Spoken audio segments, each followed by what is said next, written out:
within 4 days, I think we had taken some off the shelf stuff, kind of scrapped it together and built ticketed live streaming inside of Shopify. And our first concert that we had, I think like a week later, was Dashboard Confessional. Most people, when you say like, I got this idea, I'm going to quit my job, I'm going to go do this thing, never do it. They haven't put themselves in a position of like having to do it. And one of the biggest motivators, at least for me, is like the social stigma of feeling like, yeah, I just kind of gave up on that or whatever. And then have to deal with like the people that would be like, yeah, I knew he wasn't going to do it. And so the whole thing is, how do you make sure that you mitigate that risk by like learning a lot and absorbing the things? And so you try not to make the same mistake again, but you're going to make mistakes. It's just going to happen.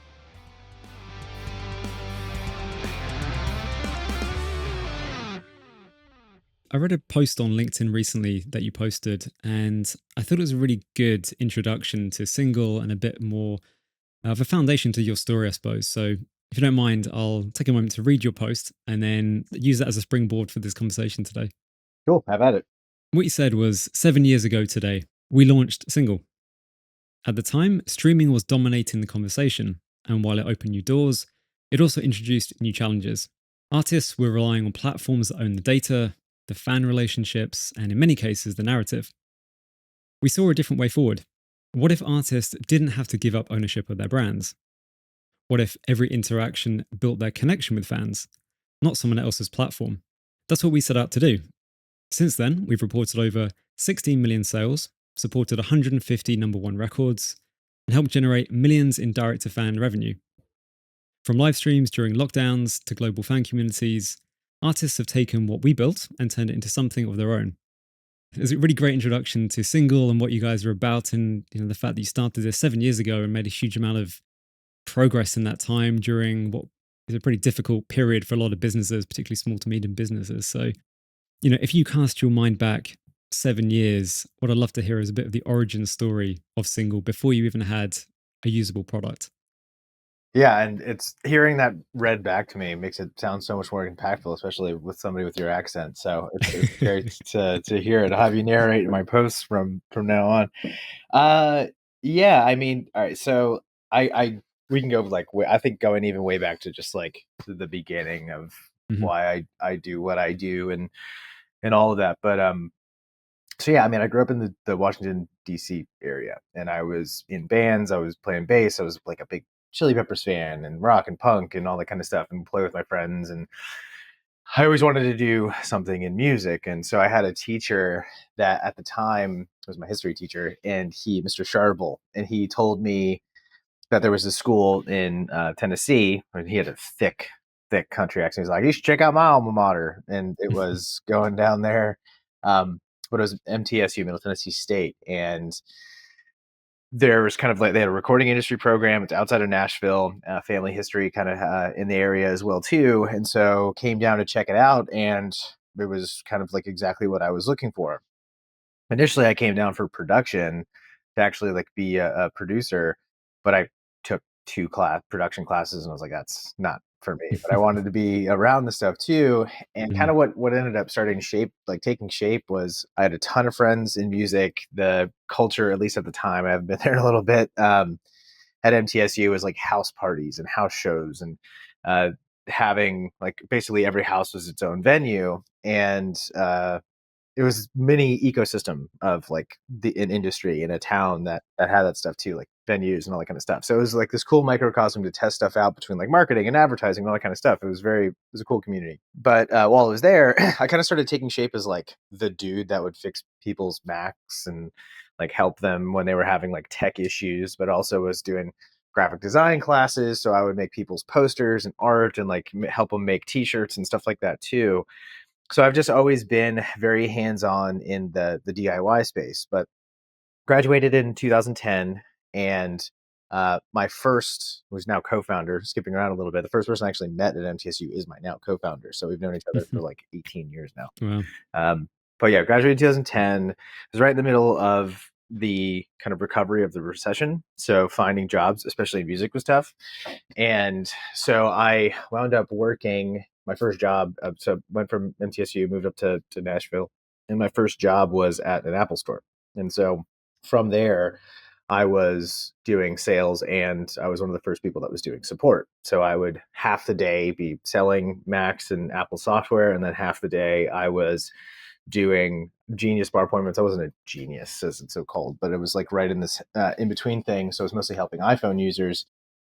And through that, I met a gentleman that just so happened to run a digital marketing agency in the music industry, like handling websites and stuff like that too. So I hit him up on the side, wound up going in, having a conversation, was offered an opportunity on the spot, which was awesome. And then within a couple weeks of having met that gentleman, I was account managing like Charlie Daniels and Kenny Rogers and all of these web properties for a lot of legacy country acts. And while I was there, I was just like, this is great. But I was doing account management, and I'd already done graphic design.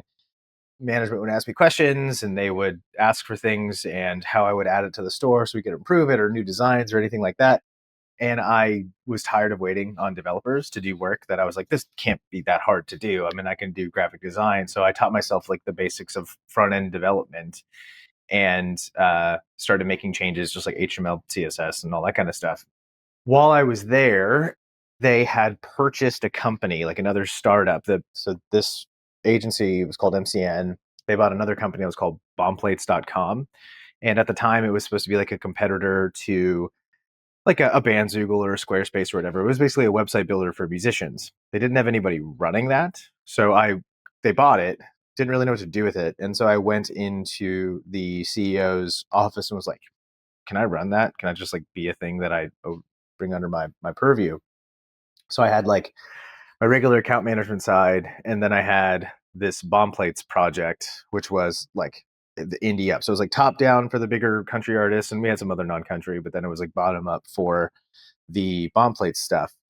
And so that's where I started learning about more like product development, getting Hmm. like feedback from users and that kind of stuff. And I had like no budget, and it was just me running it. So it was like really it was a cool way to kind of learn around stuff on the fly, but whether or not that was gonna like blow up was honestly probably not gonna happen. But it was cool to be able to just like have a dev team and do that kind of stuff. But by the time that I was getting interested in, well, like where the idea for Single came from was about 3 or 4 years into having worked at that company.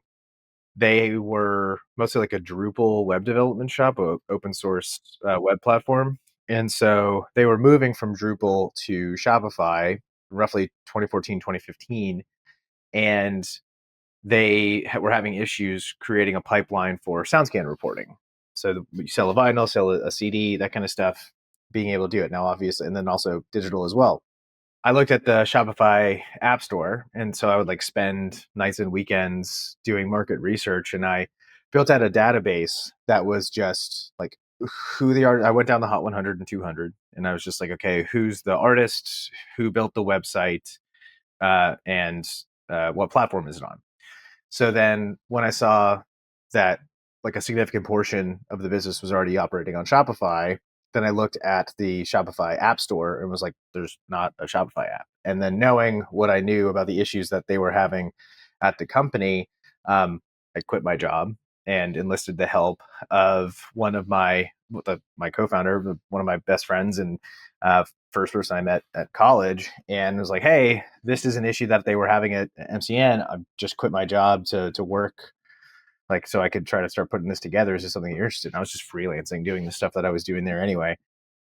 And so he said, "Yeah." So we put up a splash page that just said, "We're building the first music app for Shopify. Let us know if you're interested. And here's some of the things that we're going to do: digital sales, kind of stuff, newsletter sign up form, the basics things that we tell artists to do, which is like build out a mailing list and just like that kind of thing." Hmm. Right. So taking a page out of the own like playbooks that we said, it's like, okay, this is how put that form up there. We started seeing like big names like people from Live Nation and these other merch companies and stuff coming through. We're like, okay, so there's obviously something here.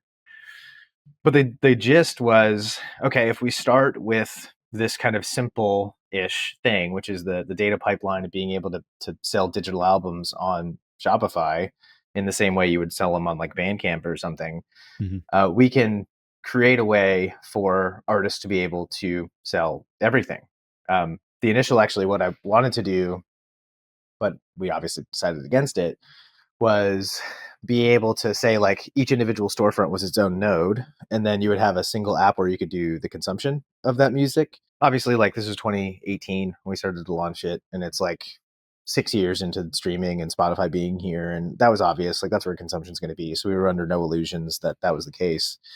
But it was like, okay, we don't really need the fan side of things. Let's just go all in on building these functions into the artist's owned storefront. Like single's not a brand. We don't really need to be customer facing, like fan facing. We don't need to be anything like that. It's never really been about us. And like the way that I just think about things is that it's not about us building ourselves. It's about how do we enable artists to like do this stuff. So we want to be a pipeline and tool set and that kind of thing. So that's when we just double down in building into that space. And so that was kind of like, yeah, the launch. It was, we want artists to be able to do this stuff themselves. And let's start in digital music by solving like this really specific problem that they're having, just having known that that was an issue from the world that I was coming from. It's that great combination of here's a problem that needs solving. It's not being solved well enough already.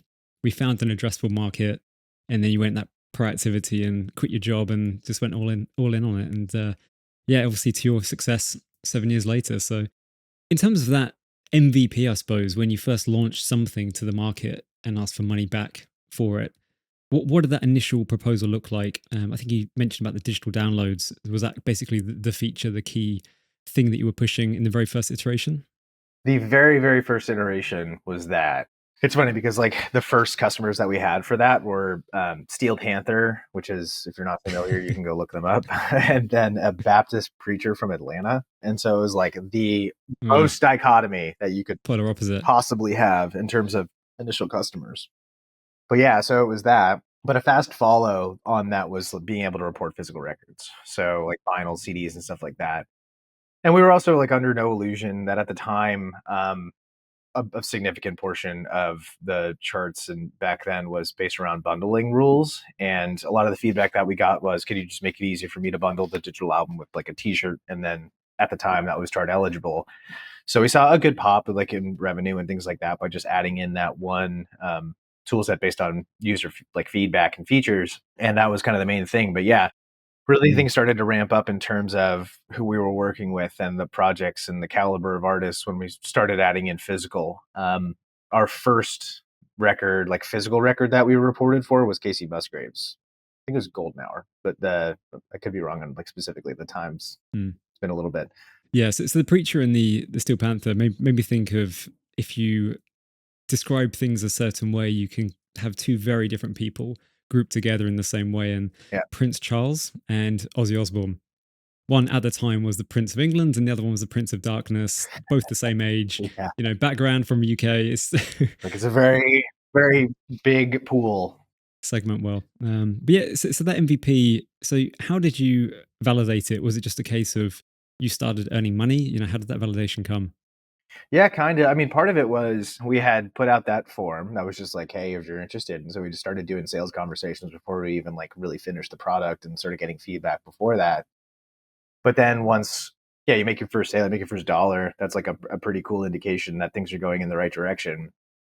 But yeah, the validation really came down from just like a lot of user feedback and a lot of onboarding and a lot of conversations. Because part of what we were selling and still do to this day is time. You could look at it in the context of we're selling digital music or we're selling like a bunch of obviously different things now. But conceptually at the time, we part of our service is really heavily on how do we give you your time back by automating your reporting. Something that was done manually for a long time. Now we've automated for the last 6, 7 years. So that was a big part of it. So the sale was, hey, here's a product you can subscribe to that's going to give you back one of your employees' time every Friday. Like that was the main pitch. And then the digital side of it was you can bundle digital albums and chart report and stuff like that too, or you can just sell music. And the reason why the name single exists was that's what Taylor and I called it at the beginning. We're just like, you're selling singles. This is the ability to sell single tracks on Shopify, which didn't really exist in like a kind of a clear and Mm, clean way at the time. And then we just got lazy and just like, okay, let's just call it that. And so, which is funny because people for while we were building it just thought we were making like another dating app or something. mm, Uh, but yeah, I mean, so it was just the ability to sell a digital single on Shopify that was chart eligible was kind of how it initially started. mm. Yeah, it kind of stuck.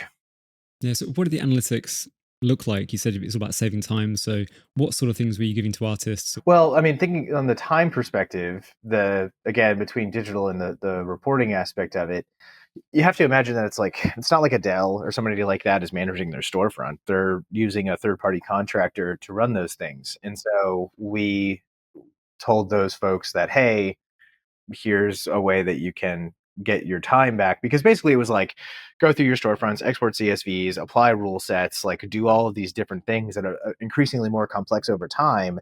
And they just want to be able to sell and fulfill t-shirts for the most part. Right. And so the way that I always went to the merch companies was like, there's a reason why you're using Shopify. And most people who are, it's a great platform. It's very streamlined and it has the tool sets that you need. Allow us to fill in the gaps of Shopify itself, so you can just continue focusing on what makes you money, which is marketing and selling. So, I mean, the vast majority of their money comes from on tour anyway. So the more that they can eke out in terms of like time savings and stuff to focus on that main part of their business, then we can help Mhm. them with that. And that's kind of like the beginning of it. And then the evolution of that is, okay, now that we've simplified or got you time back in terms of running or managing the e-com side of it, what are the things that we can add in? And this is a twofold question where it's like, what are the things that we can add in that will increase awareness of the storefront? And that's content activation. But the other side of that same coin is, how do we also stay ahead of the curve where there might be new things that an artist needs to do or something comes up that we should add, so that way they can continue to Mm. monetize without having to again branch out to another third party platform. Right. What did that look like then in terms of the next step? You had your digital downloads, you had the reporting, saving them lots of time. The next step in the journey of single, where did that take you? So it's twofold. We tried to create a product that was like incentivizing pre-saves and things like that post purchase, and just like, hey, thank you for, because that's like your most activated person. Hmm. Whereas like we called it Boost Links, does not exist anymore. It was a failed venture in terms of like, let's just test new things. So yeah, you'd buy a T-shirt, be like, hey, do you want to also pre-save the record, kind of thing. Issue was is that that market was like very crowded, and there were just tools that did it better than we did. Plus, it was the pre-save action is more of like a gating step into something. Maybe we'll come back to it at some point in the future, but that was a failed venture. Cool idea though, but we ended up using that for a later thing I can get into. And then around when digital music sales, like when reporting rules changed around being able to bundle albums with things like that, we added in a whole upselling tool, so you could buy a t-shirt and upsell the record because that was compliant within the rules, and you could apply discounts and all kinds of stuff. But again, there was like built in or off the shelf apps that already did that inside of Shopify. So that was kind of like again another like burden on the system that didn't end up turning into a lot of increased revenue. So we wound up scrapping that during the pandemic. Like right at the beginning, we had an employee with us that was like, "Hey, there's obviously the pandemic's coming up. I'm hearing a lot of stuff around live streaming and all of this. So credit where credit is due. He was the person that kind of pushed me in the direction of doing it. But I built out a kind of a test case. We didn't want to like build it into the app and commit development resources and everything until we knew that it was a viable thing. Mm. But when within 4 days, I think we had taken some off the shelf stuff, kind of scrapped it together and built ticketed live streaming inside of Shopify. And our first concert that we had, I think like a week later, was Dashboard Confessional. And so that was an instance where right place, right time, but also right ethos in terms of how do we, like, unlike the attempts at new things. And again, we can get into the some of the failures of that because we've done other things too. But kind of the root of these are things that are important right now and have longevity, I guess, to them as a product. The live streaming portion of it was, okay, these folks can't go on tour, things are shutting down, let's give them the ability to have live streams inside of their storefront. They already can sell them, so these are just a direct to consumer streaming method. Let's allow them to bundle access to that content with the merchandise that they otherwise are not going to be able to sell on tour, because it closed like right before tour season and it Yeah, was of course. sitting on boxes. Over the next like year or two, we sold like close to 2 million tickets, generating like, I think it's like 23, 24 million in GMV for artists, or it's just like selling through t-shirts and all that kind of stuff. Mm. But the whole idea was, okay, we're just creating the ability to gate access to video content as opposed to audio content. So that fit within our idea on that side. If we take a pause in the story, then at that point, how big was the company? How many developers you using? What was the kind of the structure that you had to build these products at this point? I think there at the time there was 10 of us, and we fluctuated, and we're still sitting around that same level. Mm, We do a lot with a little. So yeah, around that time, I think we had probably like 7, 8 folks, and then engineers probably like 3 or 4. Fortunately, in terms of how we exist inside of the Shopify side of things, we can leverage a lot of the things that they have built in. And then when we start testing new product like the live streaming stuff, it's not like we're having to building a whole like payment processing system or anything like that. We can figure out ways to bespoke test stuff inside of the Shopify world. And then once it becomes viable, or like we basically MVP test stuff all the time, like, okay, we see that this is something that is potentially viable, then we'll create it as like a tier one product inside of the app. So then it's self-service and somebody could do it without having to need any coding knowledge or anything. mm. So, how hands-on were you as well at this time? Maybe you still are now. I don't know. Were you basically the product person at that point? Were you doing some development? Were you doing? Because I know your background is obviously design, right? As well. Still there. Still there. Yeah. Uh, no, yeah, I still am active in it. The Heavily. I mean, so Taylor and I basically when it started was, hey, I'll do the front end, you do the back end, and then I'll also Right. go sell it.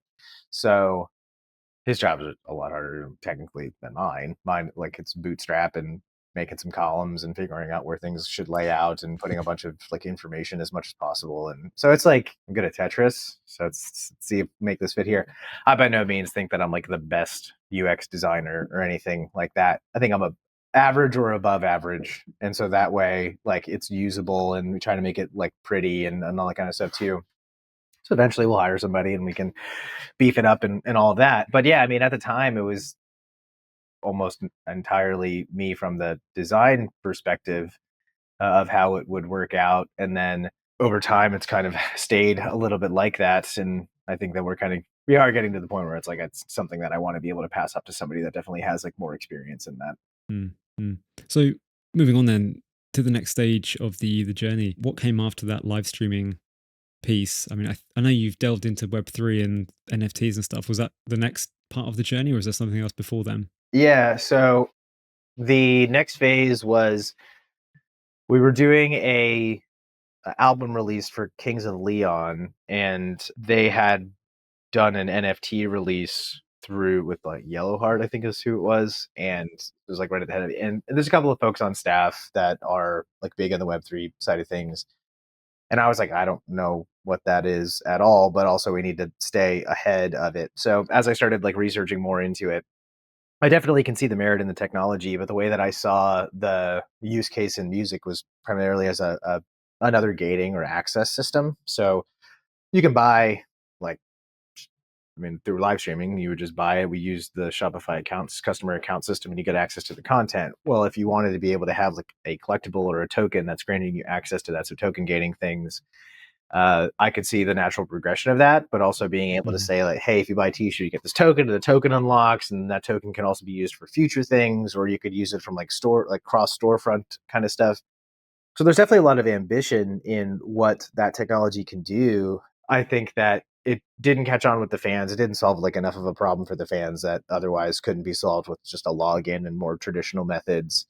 And then there's obviously the cost thing and then the connotation around it because like at the time there's just like a lot of the shilling and the NFT stuff and all of that. Yeah, So right.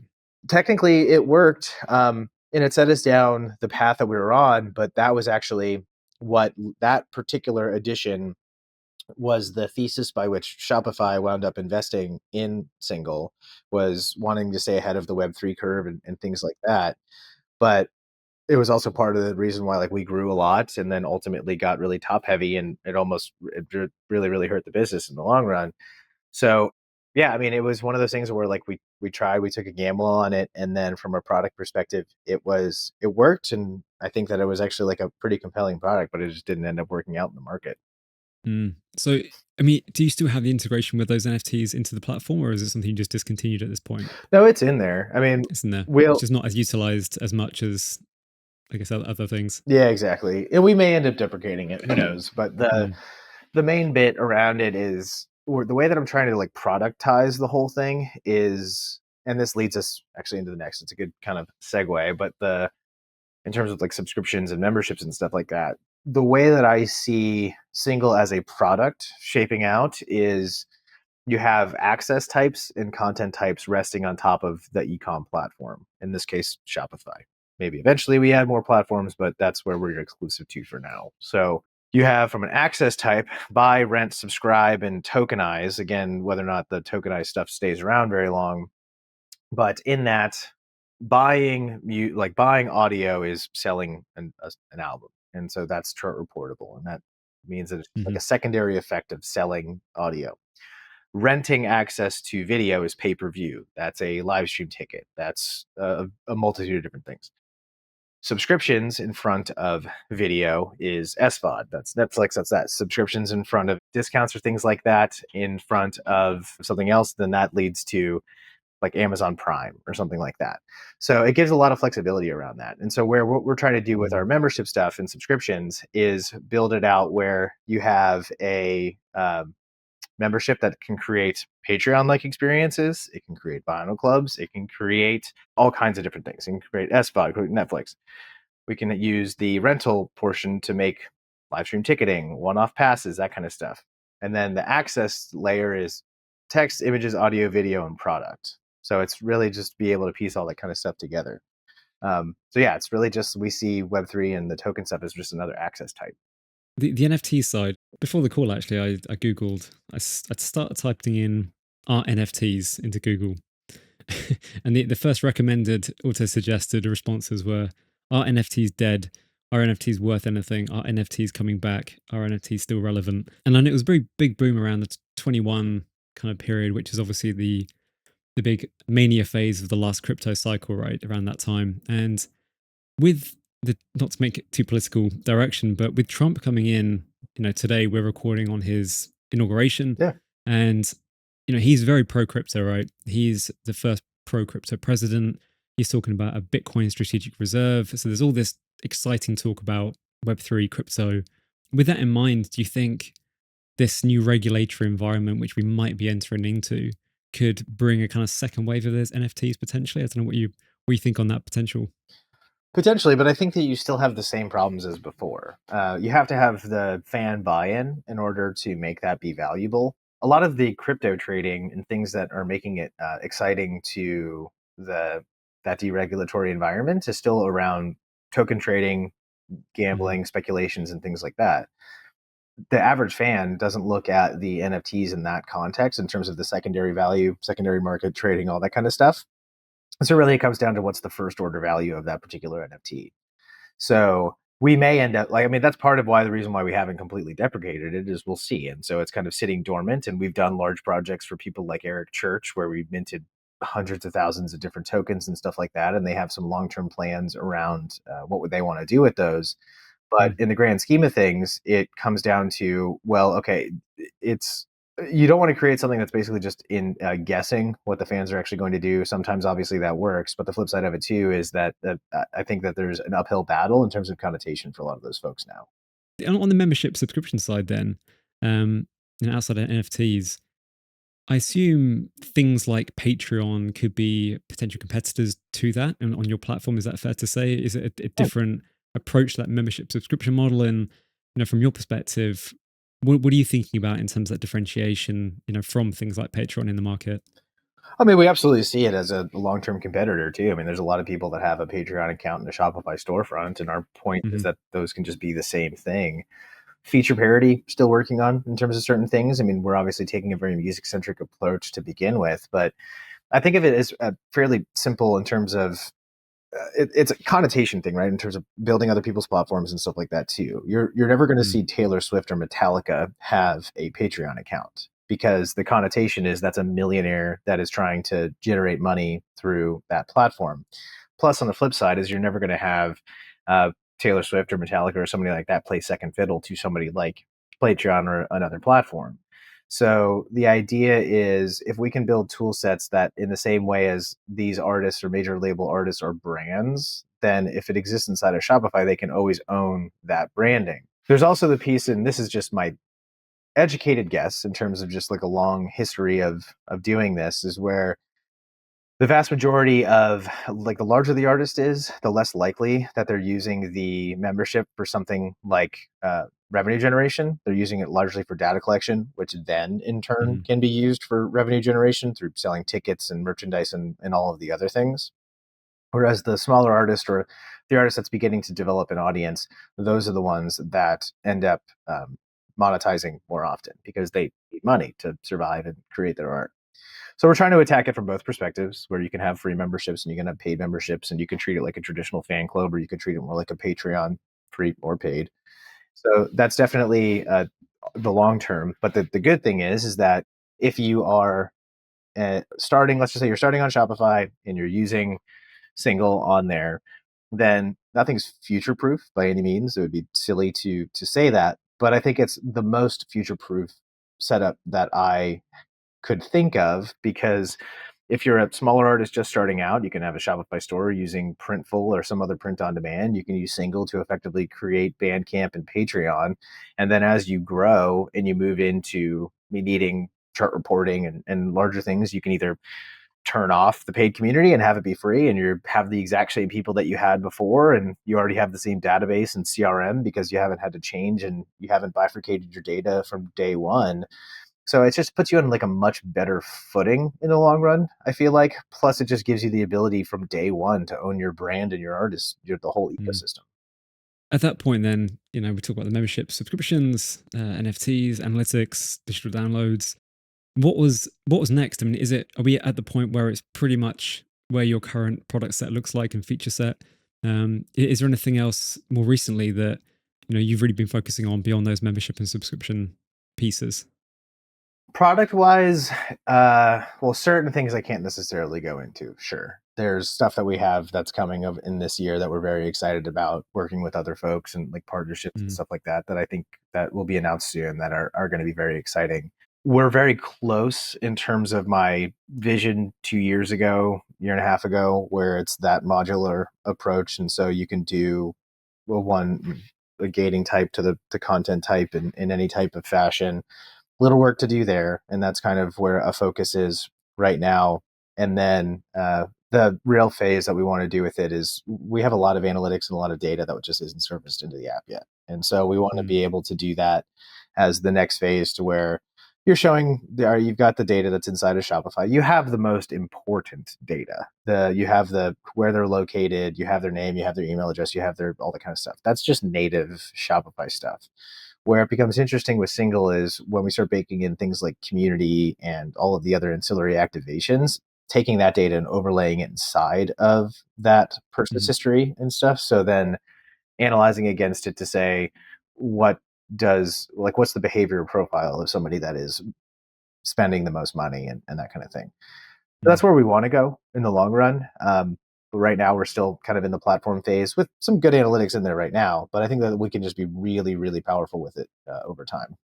That product development approach that you have at Single at the moment, what does that look like? Do you think in frameworks? Are you very anti frameworks? You mentioned lean earlier on, but how do you think about product development? I suppose in a slightly more theoretical way, or do you not think about it in a theoretical way quite intentionally?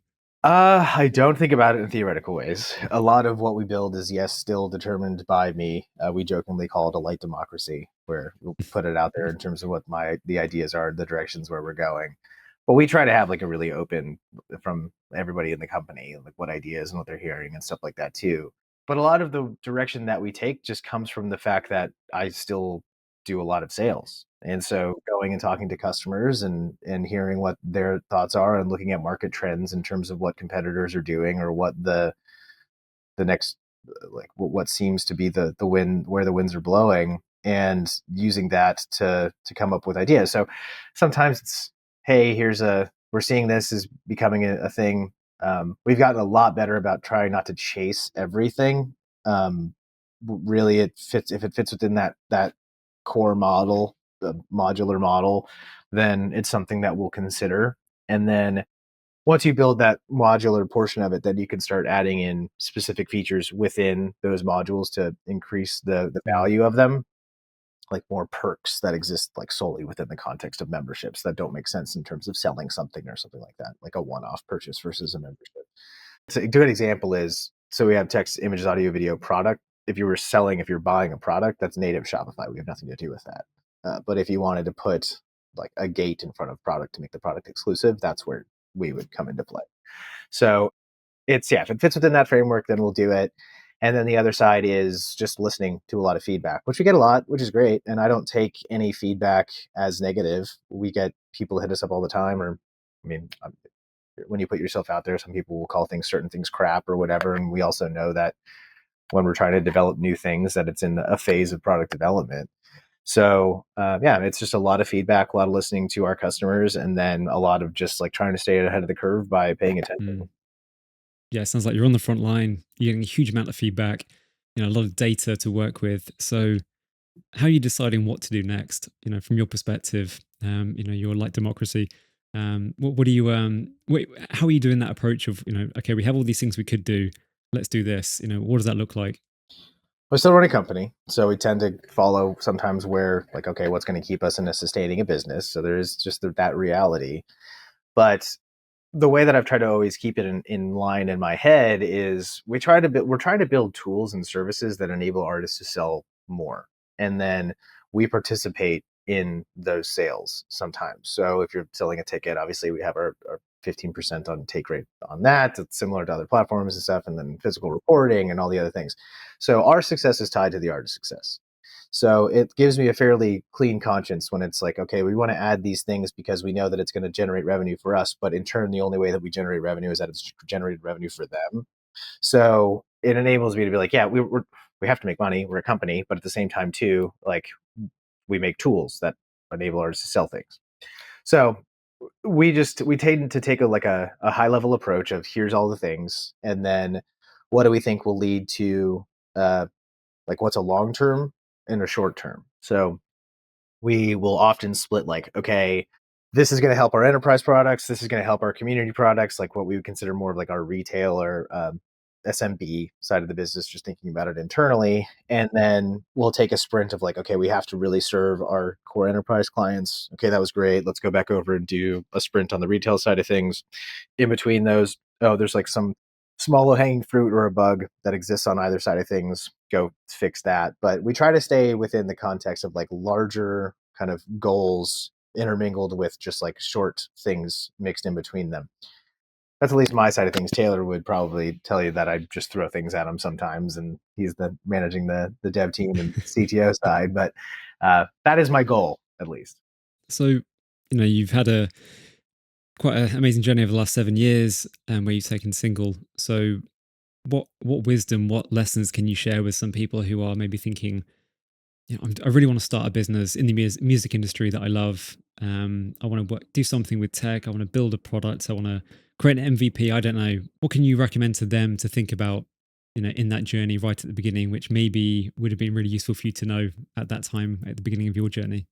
All right, I'll tell you something that I did that helped me out a lot at the beginning. Now, whether or not this exists within your particular area or city or whatever is a little bit different. There was a program, and I don't even think it exists anymore, so I got super lucky. But there was a program that was based in Nashville at the Entrepreneur Center here. That's where we're based in Nashville. That they had a thing that was called pre-flight. Doesn't exist anymore, but the concept is that you would every Tuesday, it was like a college level course, but you would bring them your business idea, and at the end of it, you would pitch that business.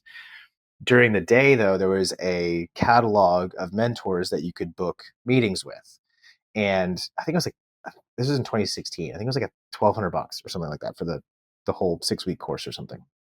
But they were like, the mentors are free. And so I was like, okay, the mentors are free. And I looked at the mentors and it was like entertainment attorneys and like all these people from all these different things. And I booked the whole every day. I was like, so you're telling me like this is $1,600 and everything else is free? And I was like, entertainment attorney, entertainment attorney, entertainment attorney, like major label people, blah, blah, blah. And I just had meetings all day of like, rip it apart. Tell me what's the bad thing. And some people would tell me that I was trying to boil the ocean, or other people tell me I didn't understand like certain things around the delivery or like how the royalties and stuff will work. And I knew that in certain contexts they were wrong because I had also talked to lawyers before that. And so it was kind of what we were trying to do in the D2C space was new, where we're not actually the platform and we're hooking onto a platform and all that kind of stuff. So it was a unique and novel business approach. But a part of it was just taking a lot of the feedback with a grain of salt. The other one that I would say with a grain of salt, like taking it through, like digesting it, some of it's going to be positive, some of it's going to be negative, but just have an open mind to taking in all that feedback. So that was number one. Number two is I told everybody that I knew that I was starting a company, not because I had hubris around starting a company or anything like that, but simply because by telling as many people as possible when I was 27 at the time, then when I would go to a party, someone would be like, how's that thing you're working on, kind of thing.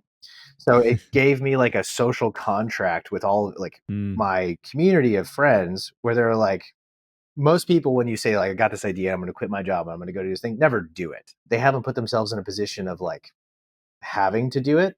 And one of the biggest motivators, at least for me, is like the social stigma of feeling like, yeah, I just kind of gave up on that or whatever. And then have to deal with like the people that would be like, yeah, I knew he wasn't going to do it, kind of mm, thing.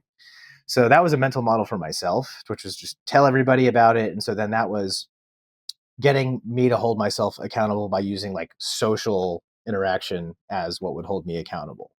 Um, so yeah, lots of feedback, being really open mm. to it. And for me, what worked is just like putting myself out there and saying that I was going to do something. And so then I made sure that my friends and like my friends and social circle held me accountable for it.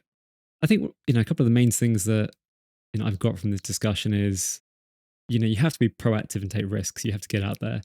The whole thing is risky. Like that, starting a business is crazy. I mean, it's a lot of stress, and I've almost run the company into the ground a few times. And I mean, that just comes from first time founder, started the company at 27 and not knowing what I didn't know, just not even necessarily around like the product side, but just business in terms of Mm. like what are things that should be doing, should be looking out for, kind of thing.